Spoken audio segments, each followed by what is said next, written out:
welcome to Mental Game Live. Here we are, July 31st. We are back after a week off where I was over in England. Actually, maybe 2 weeks off when I was over in England for the British Open. The Open Championship. And we're excited tonight to have a great guest, Chad Metcalf, Navy SEAL. But before we do that, Bash, anything going on in the world of sports? What did you think about the British Open, the Open Championship? Did you watch any of it? Did you wake up early with the baby and turn it on and watch the – no? Honestly, I did not watch a single hole. Why not? Well, we had birthday festivities. My oldest daughter turned 5, and it was a big celebration. I bet it was. And we were, it was pretty fired up. And so, as much as I hated to, I know who won. I know kind of what transpired. But as far as me actually laying eyeballs on it, did not catch it. I'm going to see Brian. So Brian Harmon was a client of mine for 5 years. We still stay in touch. Still very close friends. We give each other a lot of ribbon about football. He's obviously a big UGA fan. But I've known Brian for a long time. I knew what he had to offer, and it was exciting to see him hoist that trophy. I know what the work is that he puts in. I know the challenges that Brian Harmon or the fan base thinks he has, being that he's shorter in stature. Look, guys, he hits it plenty far enough, but his short game and his ability to move around the golf course is strategic, and it's surgical. And against the best and the world's best, Brian Harmon has continually dominated. So he'll be on the Ryder Cup team that's going over to Italy here in a couple weeks. And we got the playoffs coming up. One thing that was cool is when we were in England, I watched the final match in Wimbledon. I know this is a little delayed. A couple of people are like, old news here, dude. Yeah, I know. But it was really cool to watch Alcaraz and Djokovic in a 5-set match. It was kind of cool watching it in England. But it was really cool to watch the back and forth. And there was a very high-profile moment where Djokovic lost his temper and walked up to the standing and banged his racket. And a couple of the people I was around was like, what do you think about that? And one of the things you have to understand, and this is important for every athlete to understand, is that it takes such an emotional drive to be at the heightened level of performance that every once in a while it boils over. Now, what happened with Djokovic is that when he hit the racket on the post, he actually seemed to give himself a stinger. And that lasted for a couple games. And what happened was he lost a couple games in that process that probably turned the court.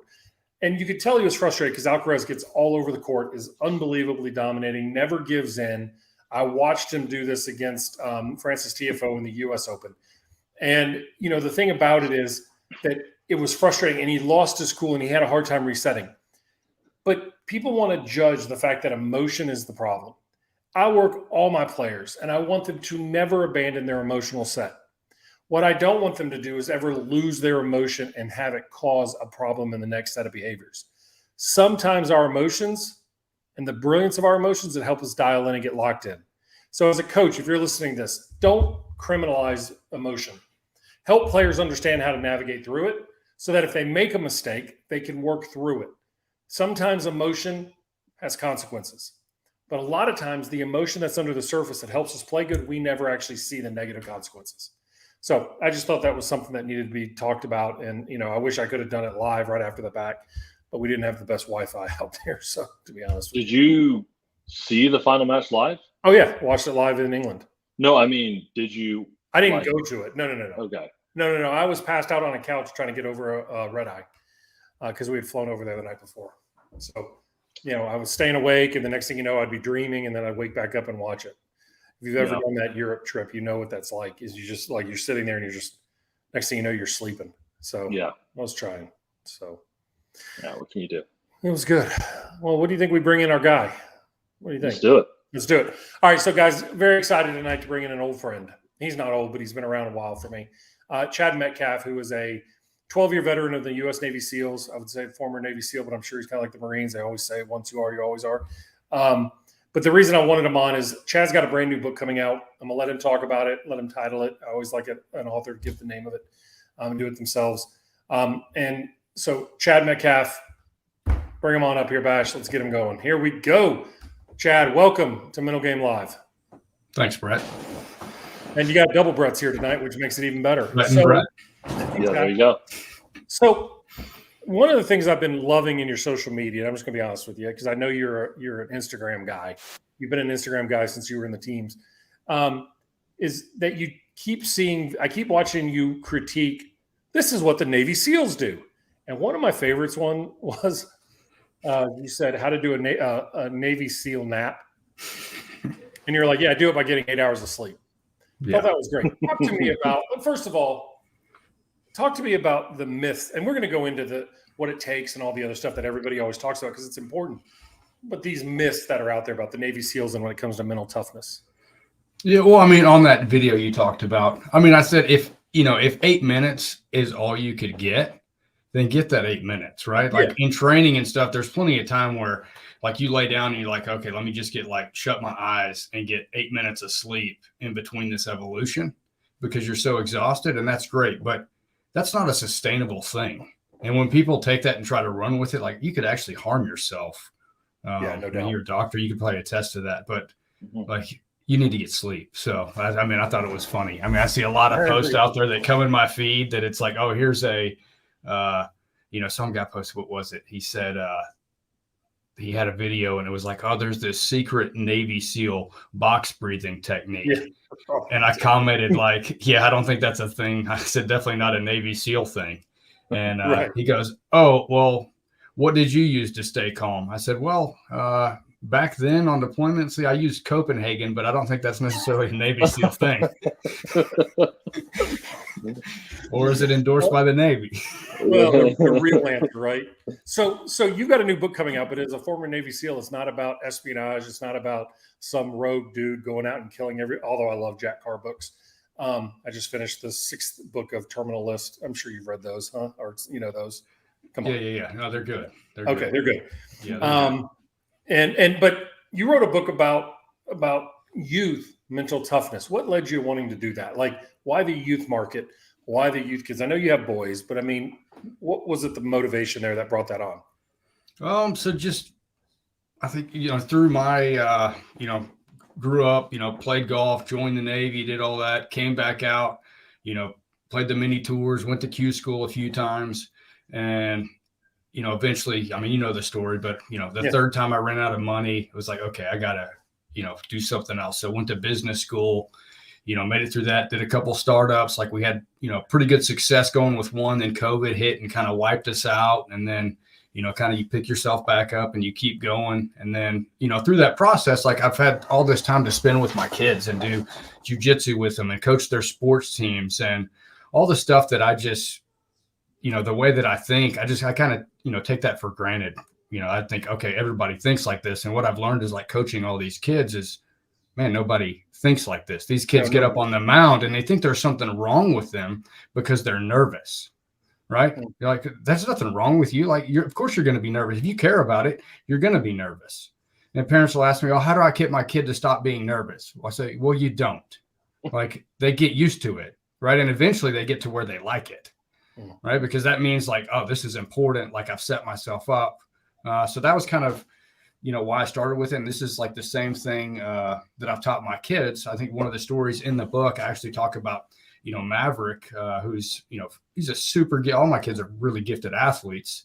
Like he's been doing judo and jujitsu, since he was, could walk essentially. I started training before he was born and, he'd be, 2 years old and he's sitting waiting by the door like, Dad, can I go with you to class? And he'd just sit on the mats and watch.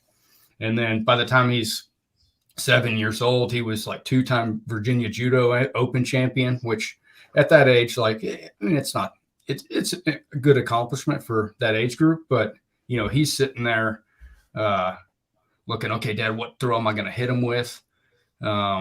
And he goes, Dad, any way I can make some money today? I'm like, what do you mean? He's like, oh, like, if I win the match. I said, well, I'll tell you what, if you win, I'll pay you $2 a match. If you lose, you owe me 100 push-ups. He's like, what if I could win in under 10 seconds? I was like, all right, I'll pay you $4. He had 3 matches. I paid him $12. Right.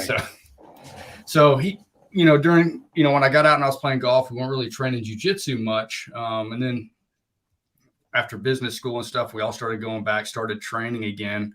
And I decided it was time for him to move up to the adult class. Right. So he's in the kids class, top dog. right? So you've got this, and I think it could be true of any sport, right? If you're not failing, it means one of two things. Either you're not pushing out of your comfort zone and you're ready for that next level of competition, or you're the best in the world. In that case, like, congratulations. But in his case, that was not the case. So I moved him up to the adult class, and like, he went from, being the hammer to being the nail, just getting smashed. There was like tears, sweat. And I was like, okay, buddy, let's make a plan. All right, what skills do we need to work on? He's like, well, I need to get bigger and stronger and all this stuff. So we started working out. We started working on his escapes, getting those dialed in. And it was like a hard road for him. And then one day, like, this 20-year-old guy came in who was pretty new, and Maverick like demolished him, made him cry. And like, I could see it just in his eyes, like on the ride home. It's like, that's the moment he started like believing in himself. Right. So, there's a couple pearls in there that are really critical. I think the one that you just mentioned, though, and that's why I'm interrupting you, is, when people are struggling, right, they look for this light switch that flips. Like, all of a sudden it's going to be this moment, but yet there are those moments that the light comes on, but it's not the easy point from I'm struggling and I'm having success. And I think a lot of times parents have to look at their kids and realize that there is a pathway for them to have success. And we have to be a guide with them along the way versus soothing that. When you're sitting there and training your own kids, and I'm sure you've got that. I mean, look, I was raised the son of a military man. It was, you do it, you get it done, you do it again. And if it's not right, you do it again. And there wasn't a lot of soothing of feelings until you figured it out. I mean, if you knew you were trying, that was fine, but there wasn't any like participation trophies per se. Okay. Mm-hmm. As a dad who's been through buds and has been deployed and all that, I mean, that's got to be a hard thing to kind of make sure you don't come in too hard. I mean, I'm sure they've run to your wife a few times and said, "Dad, me." Oh, probably every day, but but I mean, one of them, again, I don't. If they got a participation trophy or whatever, I'm not going to come in and go, "Oh, buddy, like, you need to throw that away." But I'll tell you what Wyatt did after, there was one tournament, and they were like, "All right, Dad, we're ready to compete." I'm like, "Are you sure?" I said, "I think we got some work to do." He's like, "No, we're ready. We'll smoke everybody." I'm like, "Okay, all right. Y'all want to work on it?" They're like, "No, we're good." I'm like, "Okay." So we took them in there, and they got destroyed. The car ride home, I didn't say a word. We just drove home. And Wyatt, he got like a 3rd place medal. There was like 3 people in his division. It was like a day later. He said, "Dad, would you be mad if I threw this medal away?" I said, "Why do you want to throw it away?" He goes, "Well, I mean, I got 3rd place out of 3rd people. Like, it's kind of ridiculous. Like, it doesn't really mean anything." I'm like, "Yeah, if you want to. Like, I'm not telling you to, but yeah, go for it." But that day, and they're like, "Oh, and can you show us what we need to do? Because we don't want that to happen again." It's like, what's interesting is listening to this and the way you've kind of approached it. I think it feeds into what you learned as in the SEALs, is you're very approach focused. If there's a deficiency, you approach into the unknown and then you backfill the skills. And I think a lot of our society right now identifies the goal and then tries to fill the skills before they experience the pain, hoping that the pain doesn't happen. Mm-hmm. You don't know anything about that, do you? No. I mean, that's foreign language to you, isn't it? Like, in the SEALs, you said something to me a long time ago about, the thing about a SEAL is we're resourceful, we'll always figure it out. Yeah.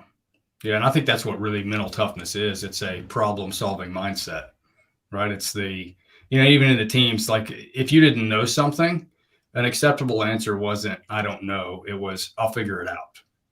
Right. So you can take that approach to sports, to business, whatever it is. Like, with my social media, I'm like, okay, the content I'm producing isn't getting a reach. Like, okay, let me figure out what are people doing that are successful and start studying that. So, like, whatever it is you're doing, it applies.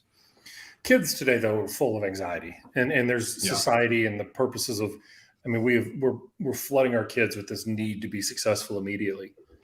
And, when you look at, and like, I wonder if the kids that are going into the SEALs, by the way, I don't know if I told you, my first cousin's son finished. Oh, so congrats. He's in whatever the next phase is after buds. Probably SQT. Yeah. So he made it through first try. So I'm pumped for him. But are you, do you see different type of kids heading into it, or is it like this approach and protection mindset.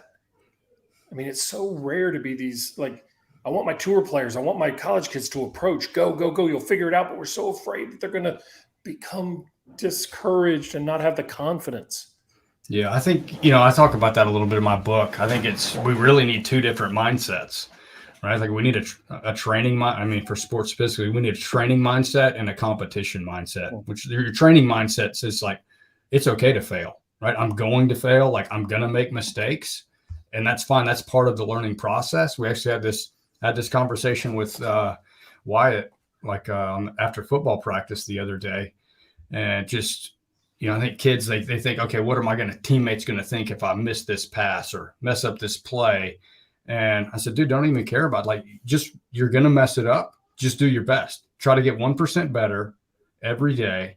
And the next day at practice, he's like, Dad, I actually did way better because I quit caring about all that. So it's like, it's funny how that works when you stop caring about how you look and, am I going to be perfect? But competition, though, you can fail in training, right? But in competition, you're going to fail or you're going to lose. But for you, failing was life or death. Yeah. Well, I'd say in sports, like what stage are you at, right? Are we coaching, 10-year-olds in Little League baseball? I mean, that's really more about skill development than it is about winning, right? And I know a lot of people out there who are in the travel ball world and trying to collect as many rings as possible will probably say, no, we have to win. But the reality of the fact is it is about skill development.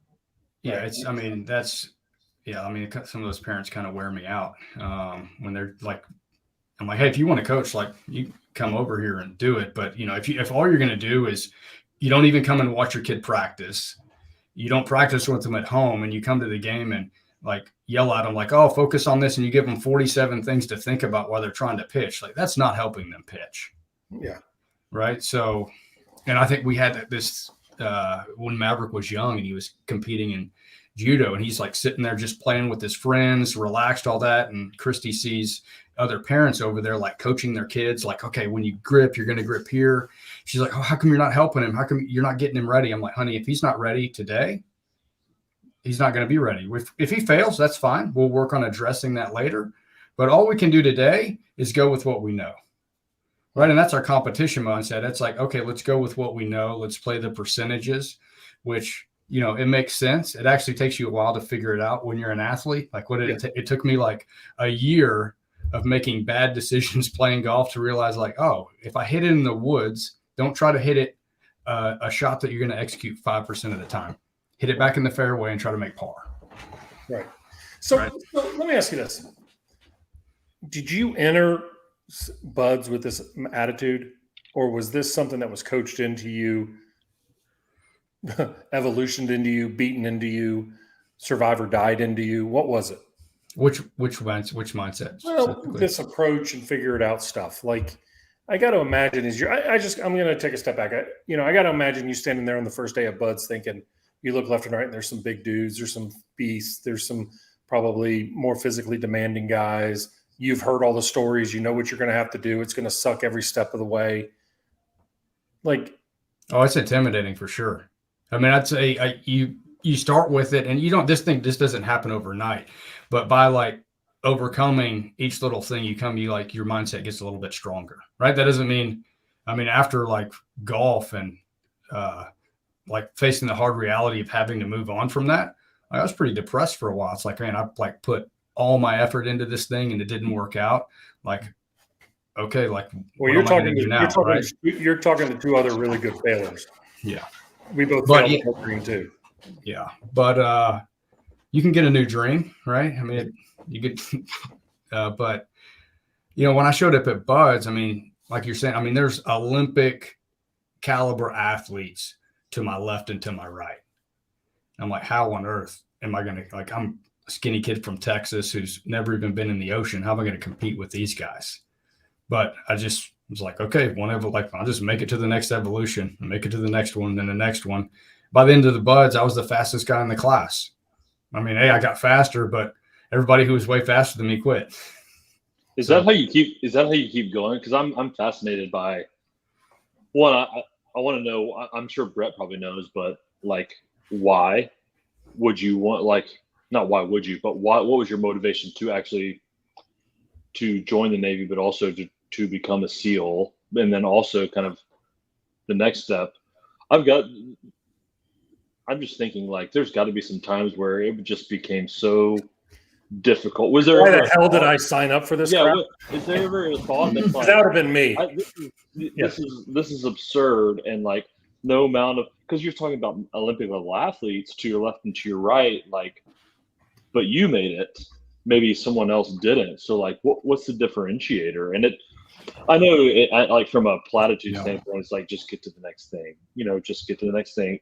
Is it as easy as that, or is there something where you really have to dig deep and be like, I know I kind of go back to like I know it's like a famous example, but Marcus Luttrell thing where he's just like, if I can get to that rock right there, I'm going to keep going. Yeah.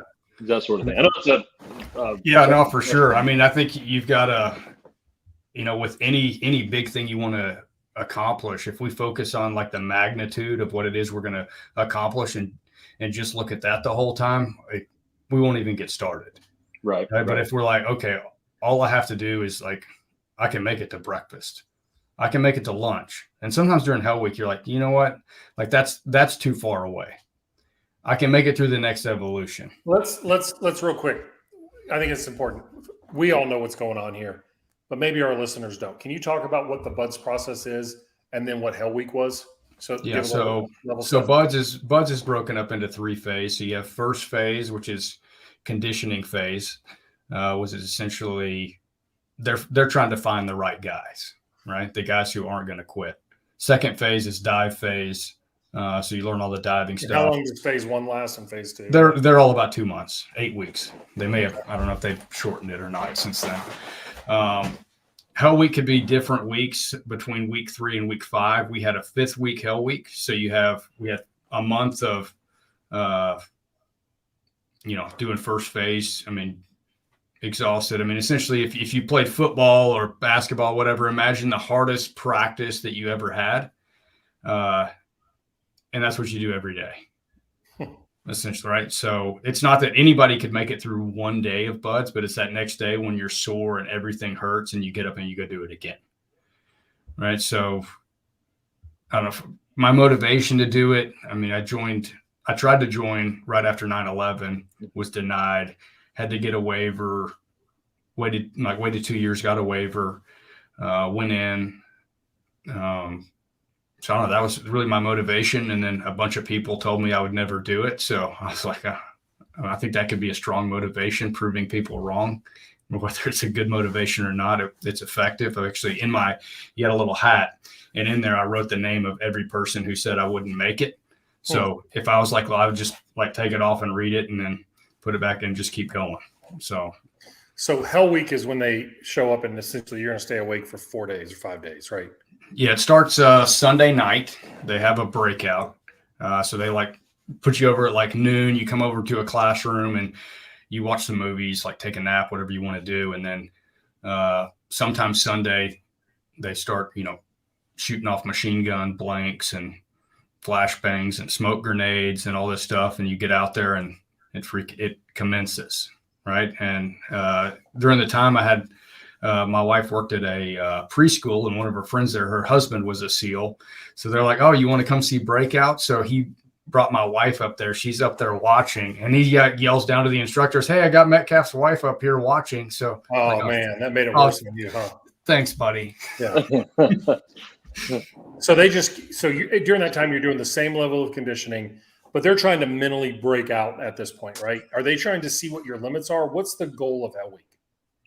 I mean, that's a good question. I think the goal is to find the people who aren't going to quit, that are going to, they don't want people that are going to quit in combat. So, all right, let's find the guys who are, have the grit to make it through this. I met one guy that, I think whenever he was in my class, he was a E6, right? So that was his rank. And I came in the Navy. I was an E2 at the time. And he was in our class, and I think it was his third time at BUDS, maybe. And each time he'd make it to like Tuesday of Hell Week and quit. I ran into this guy when I was in E7 and he was still in E6. And I'm like, dude, what are you doing? He's like, I've been putting off making chief because I want to take another shot at buds. And I'm like, dude, like, give it up. Like, you can do other things. Like, you don't have to do this. Like find something else to do. But So with help. But there are a lot of people to that point, though, who, when they're facing hard something, they quit. When you saw those dudes, because in the SEALs, in the buds, y'all ring the bell, right? So could you see it coming that they was it belief, or was it they really met their limit? Was it more mental or physical? I mean, it's definitely everyone's going to be exhausted. The funny thing you learn about Hell Week is you can do like 20 times what you think you can. So whenever you're like, okay, that's an interesting point. Yeah. So you think you don't have much more to give, but there's so much more in there. Oh yeah. You're smoked before you even start. Right. So imagine you've just done a month of the hardest football practices of your life. Best shape of your life, though. Yeah, you're in the best shape of your life. You're not 40 and have already been a SEAL for 12 years and freaking right. So yeah, but kind of one trick that I used was people, whether it's true or not, I have no idea, but they said, oh, statistically, people that make it through Hell Week, this is true. If you make it through Hell Week, people don't quit after that. Like, I think I've heard of one person who like made the third phase and goes, you know what? Like, this job really isn't for me, guys. Like, I'm going to quit. Right. So he didn't quit because it's hard. He just figured, you know what? This isn't for me. And like, that's fine. Like, he didn't quit. Probably good to know now, right? Yeah. Good to know now. But statistically, like, no one's quitting after Hell Week, right? It doesn't get any easier. Obviously it gets harder, but you've already proven like, yeah, I've already made it this. I'm not quitting. And even in Hell Week, there's like little micro goals where it's like, oh, everybody who makes it to Wednesday morning makes it to Friday, right? Because you've already pushed that far, like you're going to make it. So I was like, in my mind on Sunday, I was like, I really just have to make it till Wednesday. Yeah. Right. So it's even like just breaking it down and then breaking that down even further. When you were in those moments, right, and then before you even went to second phase, and you're going through Hell Week, and your mind is filled with doubts and fears and insecurities, right? How did you? Because there's a lot of fluff out there in the social media world about fears and doubts. Like, why would anybody have fears and doubts? There's no way they come from inside you. And I'm like, dude, if you're in the middle of hell and you're fighting your ass off and there's competition and you're out there on the 18th hole of a golf tournament, doubts are telling you about all the threat that's there. It's not like it's some external thing. Yeah. You had to have been flooded with fears, doubts, and insecurities. Like, there's no way you can tell me, oh, no, I never thought that way. There's got to be moments you're like, well, the bell looks pretty good. Right? Yeah. I mean, I think I actually, so I've been working on my, website with my blog posts and all that. So, looking at, okay, how do I actually get a blog post to rank, right? Right. There's certain terms like I've got to use. So I was trying to rank an article on, Navy SEAL mental toughness, because I looked through there and I'm like, okay, a lot of this, like, there's a few good ones, but a lot of it is just nonsense.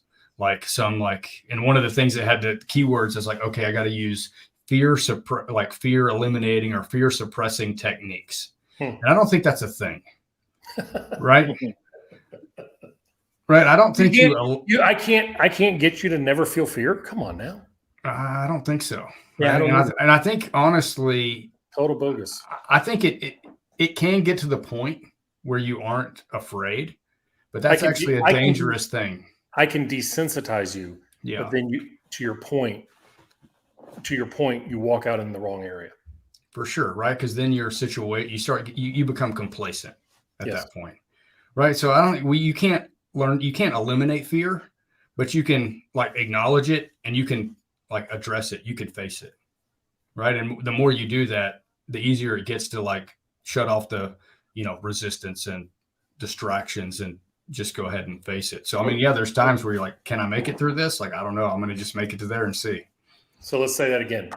You have fear, you have doubt, you're aware of it, you face it, then you flip it. The better you get at doing that versus resisting it, avoiding it, and hiding your head from it, the better you get at facing it, flipping it, the better you get at dealing with it. Yeah, 100%. Okay, there you go, people. Yeah. Right, everybody, because to your point, right, is I don't want little Johnny or little Mary to have pressure or stress or fear or doubts. But there it is. Like the only way you get good at it is to get yourself in it. So you're in Hell Week. It's miserable. You make it. Now you got to go 2 more phases. And the second phase is dive. And what's the third phase? Land warfare. So you learn all your patrolling, land nav, demolition, all that kind of stuff. Gotcha. Yeah. Okay. What was the hardest phase other than buds? I mean, was like, because I'm sure you're still doing a lot of PT and physical training, right? Yeah. I mean, I don't know. I mean, you're just you're used to it by that. By the time you get through first phase, I mean, you're used to the schedule, right? It's like if you go to the gym and start a workout, what's the hardest part? Your first 2 weeks, right? Because your body's acclimating to it. After you get used to it and you build that habit, I mean, you don't even really think about how hard it is. It's just what you do. Absolutely. Hey, if those of you who are watching me on Instagram Live, make sure you follow me and jump over to YouTube where we have former U.S. Navy SEAL Chad Metcalf on, who's written a book on youth mental toughness. I think it's fantastic. We're still talking about it. So what when you finished buds, you had to walk around like a peacock, right? Oh yeah, you're like Superman, right? You're like, man, I did, this thing that very few people have done. But what's interesting is whenever you check into a SEAL team, nobody cares, right? Because they all did it too. They all did it. They actually make you take your trident off and put it in a bird cage, right? And then you got to earn your trident again. How do you earn it? How do you earn it back? You go through the whole period of being a new guy, like proving yourself, make it through deployment. I think we got them back right before deployment. They gave them back to us. It kind of be important before you go. Yeah. Don't want to be naked over there. What was there hazing of the older guys, or was it more about toughening up? I mean, there's definitely hazing, but if you didn't get hazed, then they didn't like you, or like you were just like, that guy tell on us or something. The reason I'm asking that is, and I'm sure you've noticed, and listen, hazing is no good. Okay, don't do it. Don't do it. It doesn't actually make you tougher. You can help somebody get better. Pat Fitzgerald is out at Northwestern football because of hazing within his institution. Minnesota Golden Gophers, PJ Fleck is going through the same thing. But in the military, I know it's a little bit more because it's a chosen path, and there tends to be a little bit more of that. I want to ask you, as somebody who probably got hazed, how did you deal with it? I learned jiu-jitsu. Okay, tell me more. All right, tell me more. That's literally like why I started jiu-jitsu. Like I checked in, I was like, man, I really don't know how to fight. Like I should probably learn that. So you're in a room, you're in a team full of alpha males, right? Oh yeah, yeah. So I'm not a big guy, right? Right.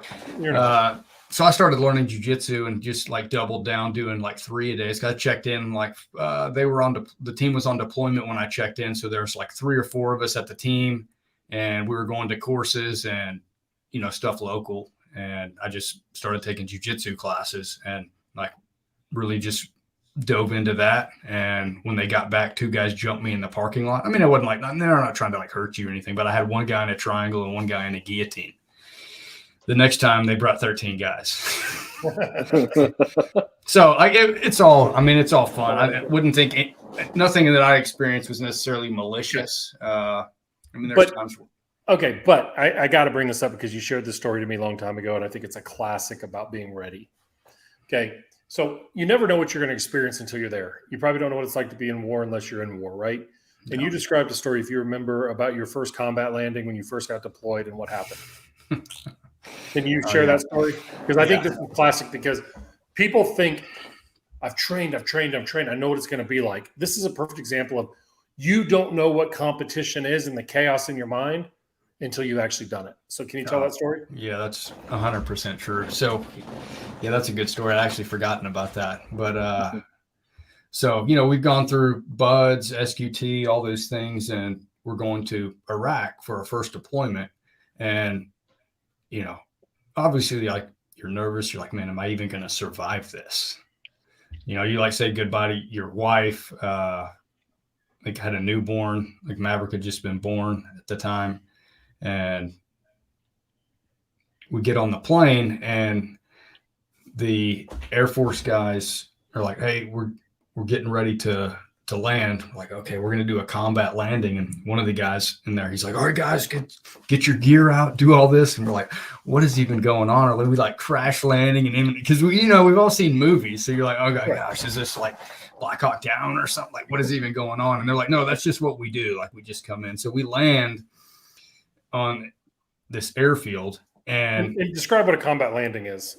So it's just, in the event that, enemy forces have, some kind of anti-aircraft weapon, they'll come in high and then essentially like nosedive down and spend as little time at low altitude as possible. So it's a little hair raising. Yeah, a little bit. Yeah. That's not bad. I mean, you can sleep through it after a while, but, so we get off the plane and we deload our stuff, and it's me and one other like new guy, and we're like sitting there and there's like a fence right here, and we're like, bro, is that the wire? Right? The wire is like the line between like your base and like, where the enemy is, right? So you're like, I don't know. Should we get our guns out? I'm like, yes, we should. So we're like sitting there holding security in the middle of the base. We don't even know. Hey, but you're better to be ready than not, right? You were probably holding the line on the softball field to make sure. Probably. Yeah. But isn't that funny, right? How our mind misinterprets things? Oh yeah. So the mindset of a Navy SEAL in that situation, though, not making fun of you, but in general, right? How do you guys face uncertainty and an unknowing? Because I read all these books about this SEAL ethos and the strong mindset. There's got to be moments you're like, holy cow, like, oh my. How did you face adversity and the uncertainty in that situation and still persevere? Well, I mean, you train, right? You train for every contingency you can think of, right? So in our training, like we're training all the time. But there's times where stuff comes up that, man, we haven't trained for this. And there it's where you're really just relying on the guys next to you. So knowing that they've got your back and, hey, like, we're going to figure this problem out. All right. So that's, I don't know if that's a good answer, but yeah, but how do you figure that out? I mean, is it because the one thing that I'd like to think of is, as an outsider, you look at somebody who's a Navy SEAL, it's like, that's badass, right? They're unbelievably physically trained. You guys have all the tools in the world. You have everything at your disposal, right? But there's a mindset that drives that. Is that resourcefulness? Is that the fact that you are the weapon versus the tools? What is it, the difference? That's like resourcefulness, right? I think even in training, right, you're taught to think outside the box. It pays to be a winner, right? If the difference, if you're not cheating, you're not trying, right? Even at BUD/S, they ask you like, okay, at the end of BUD/S, you get to like this amnesty period. And they're like, okay, what all did y'all get away with? You're like, so what I had done. Is that so that they could fix it on the next loop? No, they just want to know, right? Because they're not even mad. They're like, oh, that's freaking clever. Like, we're glad you're on our team. Okay. Right? What I did, so in Hell Week, you have med checks, right? Where twice a day they'll come and have the doctor just, check you, make sure that you're, physically fit to actually continue the training. And I think you eat every 6 hours, something like that. But you're hungry a lot of the time. So I'd planned ahead and I'd taken all my uniforms, right? Because you stage your own uniforms for all the med checks. So you have a stack of them there. And I'd taken on the inside and lined them with like duct tape and taped snacks all inside all my uniforms. So when we'd get out on the freaking outside the like we'd paddle our boats, I'm like, all right, boys, who's hungry? And they're like, where are you getting all this? I'm like, oh, I taped it inside my uniform. You didn't worry about getting caught? No, I mean, if you did, what do they like make you hit the surf and do some like we're already getting beat anyway. What like they're not going to kick you out for that. They'd just take it from you or like nothing's going to happen. Probably eat it in front of you. Probably eat it. Yeah. Yeah. So they, you have that amnesty of like, so is it the resourcefulness of like, there's inside the box and we got to think around the box. So go back to the box breathing, right? So the outside the box thinking is, I guess it kind of has to do with more of a, there's definitely a chain of command. Like if, people in charge say, hey, this is what we're doing, when it's time to do it, then that's what we're doing. But there's definitely some room for, hey, hey, that's a mistake. Like, we shouldn't do this. Like the lowest guy can go, hey, no, here's a better way to do it, and have a voice there. Whereas if you look at other like conventional units, like, hey, your job is to put the square peg in the square hole, and that's all you do. Don't think about doing anything else. So they train that resource. They want you. They, in a way, they want you to be in that situation, don't they? Yes. They want you to think. Okay, but then talk to me about a concept that you shared with me a long time ago that I've held on to forever, called training scars. I think this is critical, and I think this is critical because people. I'll tell you a story, and the reason why I think this is so important is, and I talk about it in the Mindside Manifesto, which you're in, but it. I went and worked with a team on helping them understand, like, we actually referenced it today in a talk, which was the football team would run these 110, 110, 110s, so 330s, and then they'd come back around and walk across the middle. And we gave them, the coach was like, they run 12 every day after conditioning, and yet they're still struggling in conditioning. And I said, the reason for it is that they're not giving their full effort on every run. They're coasting. They're throttling themselves to make sure they can finish, not succeed at it. And you shared a concept of training scars that I think is so critical. And this is something that I want do you know what I'm talking about? Oh, yeah. Okay, good. Just want to make sure. Which is every person who's out there who's in a training situation, I want you to hear the danger of training scars and why we fall into that trap so easily. So, like, here's a good example that I heard in training, right? So I'll share that one, then we can talk about other examples of it. But there was an example of a police officer, right? And he had a revolver, and he would go to the range, and every time he would shoot his 6 rounds. He would eject his shells, and then he'd go down and pick up the shells, clean up his brass, and then reload his gun and shoot. So one day he got in a gunfight. I don't know if it was a bank robbery or what it was, but he pulls out his pistol, fires his 6 shots, unloads it, and what do you think he did next? He bent over to pick up the barrel. He bent over to pick up his brass, right? And we can imagine how the story went after that. Yeah. So there's things that we do. That's why they said don't ever pick up a drop mag, right? Once the evolution is over, you can go back and get it. But you don't want to like train yourself to, I dropped my mag, let me pick it up real quick, because that's not a critical thing. So I think this idea of practice makes perfect is false. Practice makes permanent, right? Perfect practice 100%. makes perfect. Yeah. Right. Big time. Yes. So kids out there, parents that are listening to this, when your coach is on you to do it right, to get it right, they're not on you because they're on you because they have nothing else to do. They're on you because guess what happens under pressure? You don't get better under pressure. People, it's a total flaw. You are not a gamer. Nobody listening to this is a gamer. Nobody out there gets better in game situations. Okay? What you do is you repeat the mistakes that you make in training on a bigger scale. Fair? It's fair. Okay. Yep.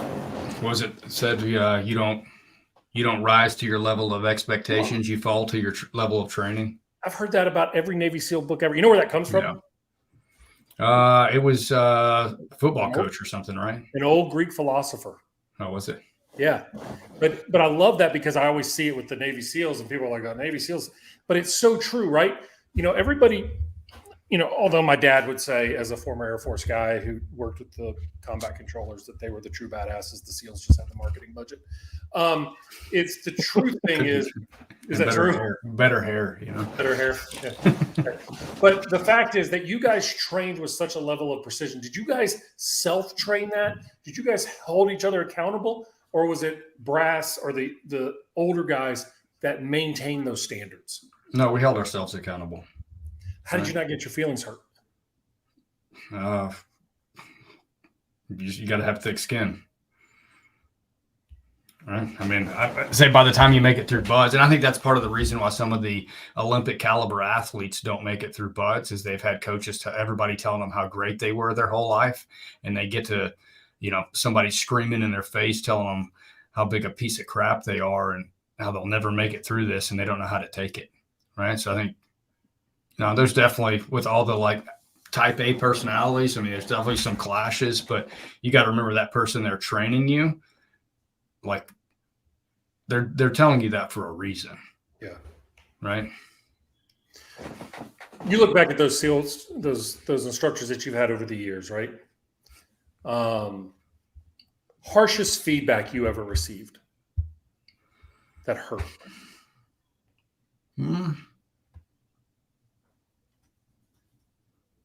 I don't know. I can't really think of anything. I remember me and the other skinniest guy on the team, they used to make us get up on stage and like on the podium and have flexing contests and laugh at us. But I mean, I'd say most of the feedback that I got that was harsh, like I already, knew I needed to work on that. Yeah. Right. So it's like, okay. All right. And you ask them, okay, how do I actually get better at that? This is what people have to understand. And this is why I asked that question is like, the reason why you had a hard time remembering it is you never saw it as a critical attack on you. Yeah. Okay. Kids, if you're listening to this, I'm telling you, I want you to hear this. You are a work in progress. You are a developmental project. I don't care if you're on the PGA Tour and won 15 times, you're still under development. Okay. We must continue to develop and grow. Okay. I think we lost Basham's camera. Bash, I don't know if you're still there.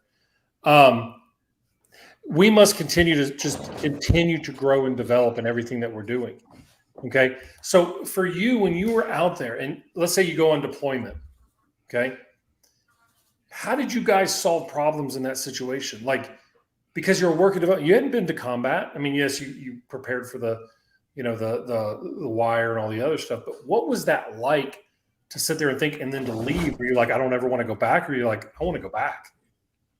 I mean, the first deployment it was good. I mean, you're ready to go home at the end of it. How long was it? 6 months. Okay.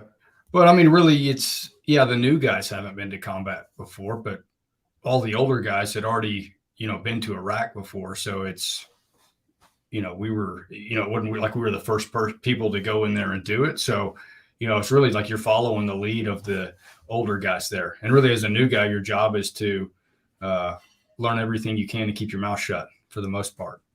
Right. I mean, once you kind of, you're coming back and you're coming back at some point. Yeah. Yeah. So, I mean, that's it. I mean, you've got, great people to follow. I think that's, an important thing, right? Having good friends, surrounding yourself with people that are moving in the direction you're moving in. And you can apply that to, sports, business, life, whatever. I mean, you become like who you hang out with. So if you hang out with a bunch of people who are motivated, mentally tough, like it rubs off on you. If you hang out with people who are the opposite, then it's going to rub off on you. Right. What about as you were in the teams for a while and did you get burned out? I mean, I grew up with my dad in the military, so I know the burden that's there and, the stuff that you guys have to go through, men and women. Was there a point of burnout there? Well, I mean, I got out after 12 and a half years. So I don't know if it's burnout or, frustration with the system or, what exactly I classify it. But by the time I'd done, I was at my 8-10 year mark, like I'd really done all the things that, I felt like, hey, I want to serve my country and do these things. And I felt like I'd done them. Mm-hmm. I mean, granted, arguably like you could always do more. But I mean, it was really, okay, I have kids. I want to be around them when they grow up. And I could kind of look at the future, look ahead at guys that I respected who were 10, 15 years ahead of me in my career. And, just see like kind of the effects that has on their family and their kids, just, being gone all the time. Right. And I was like, okay, I think we've done enough. Like, get out and do something else. So that was a big part of it. One of the reasons why I've always liked talking to you about this is because you don't capture the box of the traditional stereotype, the high adrenaline, high testosterone. I'm not saying you're not. I'm not calling you the opposite of that. But what I mean is, you're not walking in there going, dude, we eat steel every day, and you talk about it from a real stance. Like, this is how I figured it out. This is what I did. And I think that's a refreshing kick because I love to read books about military anthologies just because of my dad. And And, one of my favorite books is a book like Ghost Soldiers. I don't know if you've ever read it, but it's about the Marines that went in to liberate the soldiers that were held captive during the Bataan Death March in the Philippines. They went and they said, we need a certain number of Marines to go, guaranteed you're not going to come back alive. And it was like 100 to 0 volunteered to go, right? Yeah. And there's a mindset there, but it wasn't bravado. There's moments of fear. There's moments of stress. There's moments of, oh my God, what the hell am I doing here? I've got to imagine that mindset that I'm trying to highlight here for our listeners is that it wasn't about the fact that didn't come in. It was the fact that you had a plan on how to deal with it once it did. Yeah. Yeah. And I think, what you said about you kind of the typical persona. I mean, I say a lot of it's, I feel the same way in a lot of things, but still just, we're still like people. Yeah. Right? Just regular people that, did something hard. Right. I mean, that's really it. And I mean, at this point, it's like, if I can help share that with somebody to help them accomplish something hard, then that's a win for me. And tell us about the book. And it comes out tomorrow on Amazon. Yeah. So there it is, my early author proof, Young Athlete's Ultimate Guide to Mental Toughness. It's actually live now. Live now on Amazon. I have read it. It's fantastic. It's a great user's guide. And what I mean by that is, listen, our kids need mental toughness right now. There's no question about it. Our kids need the understanding that they can work through and find a way to pass through, to push through, to overcome and succeed. We don't need to live in a world of all or nothing. Find the way. And we need to train our kids to understand that you may not win today, you may not win tomorrow, but we can build a plan to help us overcome at times and over time. And that's what this book does. And that's why I think it's so great. And that's why I wanted to have you on tonight. Yeah. So what I've really tried to do in it is systematize what I've learned, in my, time, in sports before the Navy and in the teams, in, golf, and then applying the same stuff to business. Right. So I see building mental toughness really as a 5-step system. Right. So, and the system should start with, what is your real motivation for doing this? And then your first step is, okay, where am I now? So your self-assessment, what skills do I have now compared to the skills I need to be? Your next step is figuring out a training plan to make that happen with SMART goals. Your next step is using the right mindset to actually build those skills. Then your next step, once you have your skills, is how do I flip that switch and turn on the competition mindset? And your last step is like, how do I deal with failure and actually turn it into fuel to get better? Right. So, me, I like systems, Bhrett. No. I mean, I get it. It's part of everything that you do in your life now. Bash, what questions do we have that are out there? If you have any questions, Bash. Yeah, we had one come in through email, and I sort of alluded to it, just more so like the why behind. But I'm also interested in something for myself. I saw a clip, and I don't know how, so I won't try to paraphrase it, but a clip from a speaker or some type of like motivational speaker, and they're talking about Navy SEALs and kind of how they measure trust, in a teammate, but also just your like tactical skills on the battlefield, and then kind of how like there's like a matrix to it, and what you value more so than others, and like when it got to a certain point, like the highest performers, I guess, on the SEAL teams, like. Yeah, I think I've seen the video. I think I've seen what you're talking about, where he essentially was saying he'd rather have somebody who's like an average performer than somebody he didn't trust that was like Is there truth to that? I've always found that fascinating, and I take that stuff with a grain of salt when it's not coming from I'd say military member themselves, but. Right.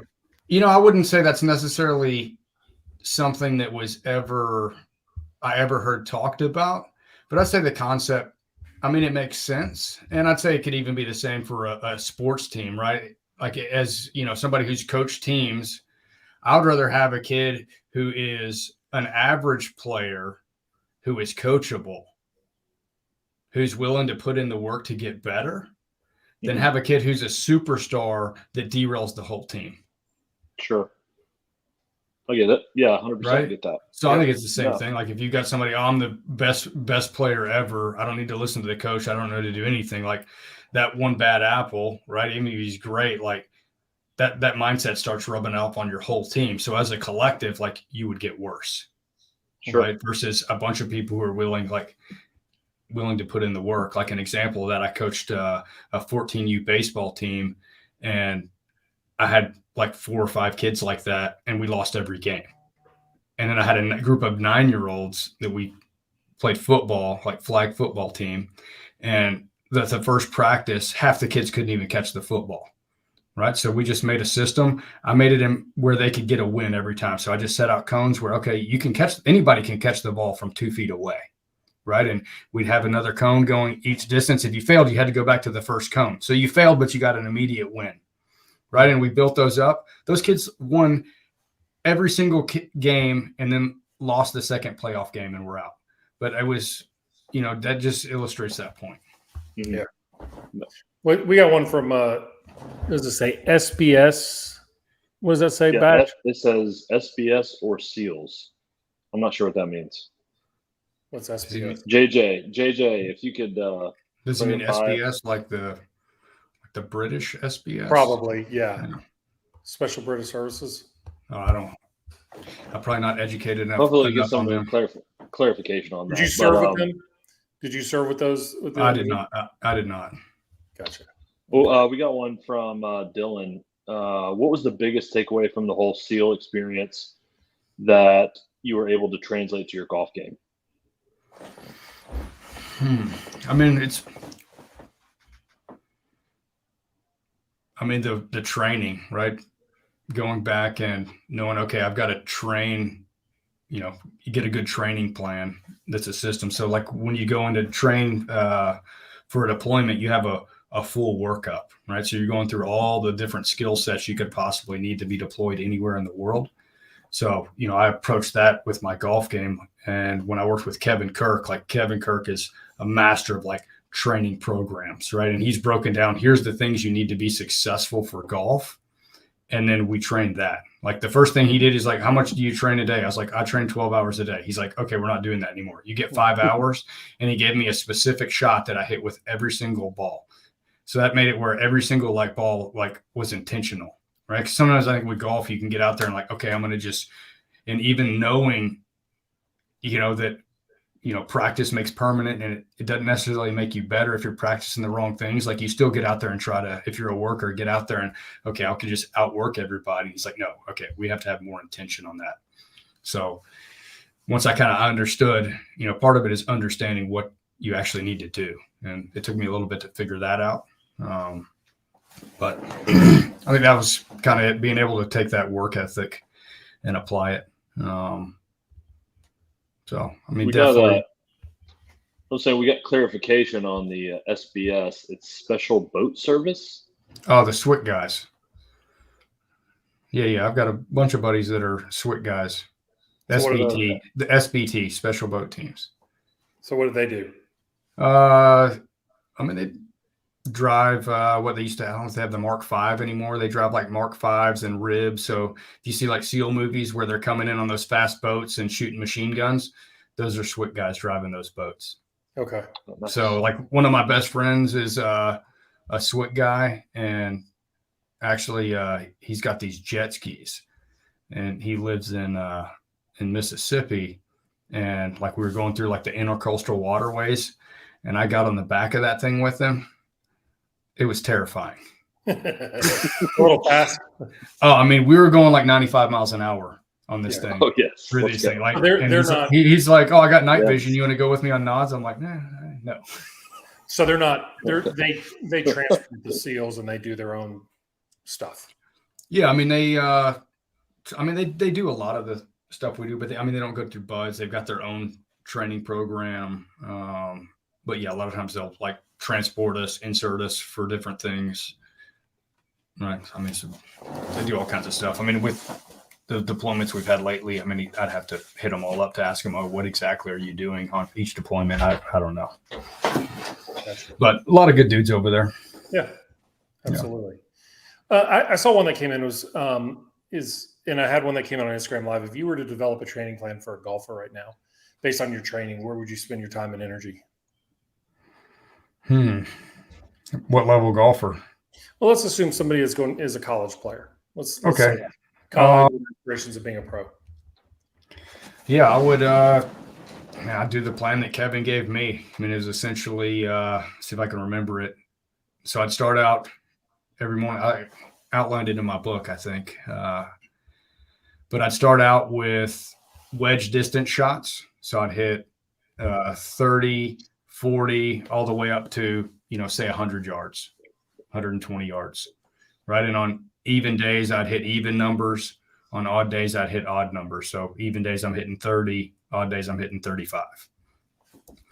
Right, so I'd go through that. And each of those, you're hitting 3 balls at it. Then you're going to go up and hit even irons or odd irons, and you're hitting like 3 or 4 shots with each one. And then you're going to hit your draw, straight fade. Then you're hitting a certain number of tee shots. Again, it's like full pre-shot routine through this. Then you're going to go spend about an hour on putting and an hour on short game, right? Because it all comes back to. So when you say an hour or what, you're not just like, I'm going to go putt. Like, I think the thing here, listening to this, is make a freaking plan and execute it. Yeah. You don't just feel it out, do you? No, you have like it's each shot was predetermined, like what was going to be done with it. There you go. Right. So, and it all comes back to like, what does it take to be successful at golf? And it comes down to second shot proximity. Yeah. Right. So you've got to hit the ball in the fairway. If you hit it in the rough where rough's a factor, what is it? It's a 50-yard penalty or 30-yard penalty, right? Yep. 30 or 50 yards. So your equivalent of being 100 yards in the rough is like you being 150 in the fairway. Yeah. Right. So I think understanding that. But that's the thing, is that people think, okay, you're hacking the game or whatever.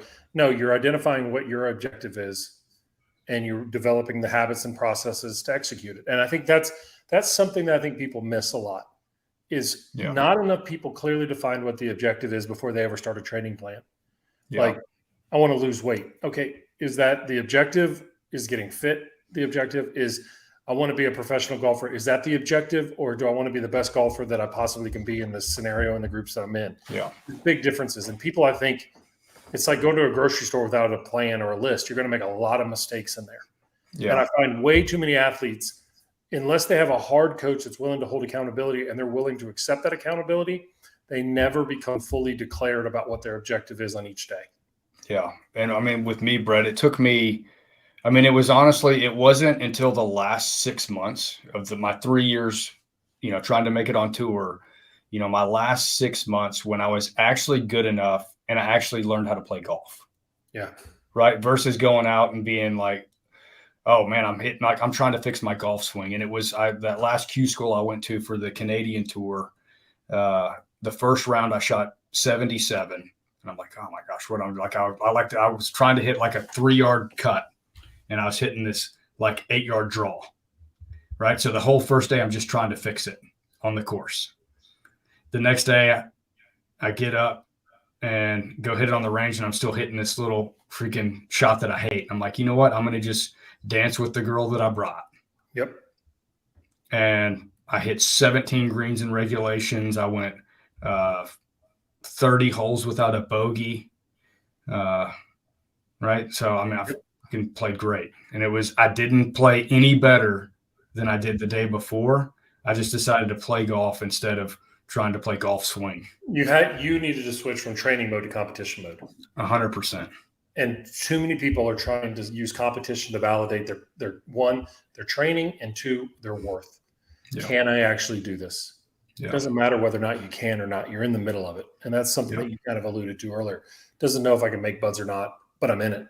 I might as well make the choice on how to find a way through it. Yeah. So the other thing I'd learned is, at first, back to the, kids getting on the mound to pitch and they're nervous. I'd get up and be like on a first tee and be like, all right, don't look like an idiot.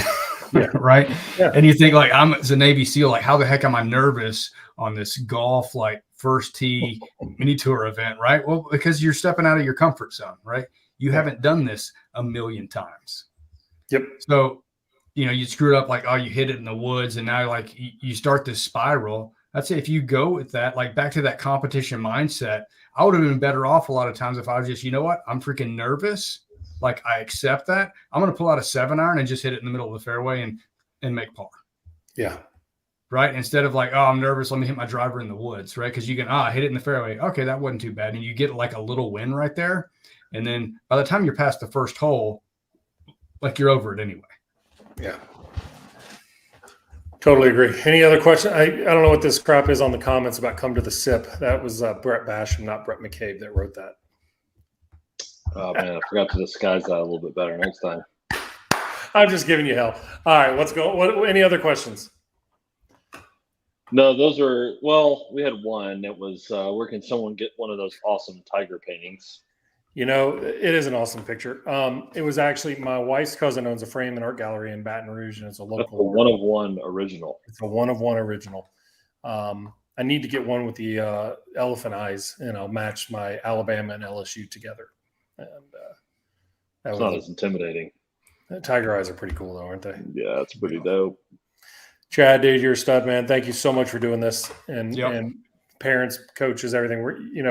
Listen, there's so many great lessons to learn. It's not about the bravado. It's about the willingness to face what's in front of you and develop a plan to work through it. And if you ain't done it, you don't know how. So don't be an ass to yourself, right? Figure out a way to get through it the next time. But thank you so much, Chad. Yep. This is it for Mental Game Live. Make sure you check out Chad Metcalf and his new book on Amazon. If you want to get mental toughness, you want somebody who's actually done it, please pick up a copy. Support Chad, support everything he's doing. Listen, I heard a rumor that he'd probably come and speak to your team or Zoom with your team too. So anything you can ever do, make sure you reach out to Chad Metcalf. Anything we can do to help you, Chad. Love you, brother, and thanks again.